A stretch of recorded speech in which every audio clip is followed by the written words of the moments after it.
Transform that leftover Costco pizza into a masterpiece of crispy, cheesy perfection using your Instant Vortex Air Fryer.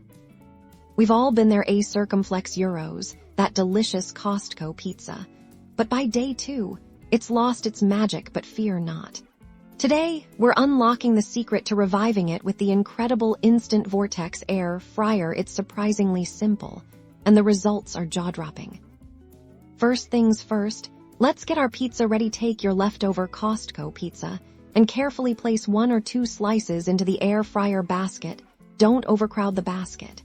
You want good air circulation for that perfect crisp. If you have more slices, you'll just need to do this in batches. Now, for the magic settings, we're aiming for that ideal balance of heat and time. Set your Instant Vortex Air Fryer to 375 degrees Fahrenheit. This temperature is key to getting a beautifully crispy crust without burning your toppings. Next, set your timer for 6 minutes. This is a great starting point. But remember, ovens and air fryers can vary slightly. You'll want to keep an eye on your pizza towards the end of the cooking time. Slide that basket back into the air fryer and let the magic happen. The hot air circulating around the pizza will work wonders, melting the cheese to gooey perfection and bringing back that satisfying crunch to the crust.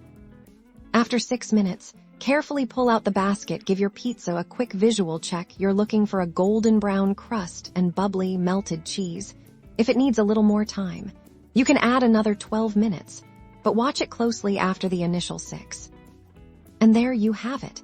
Perfectly reheated, gloriously crispy Costco pizza. Ready to be devoured. It's like it just came out of the oven. No more soggy, sad leftovers. Enjoy every delicious bite.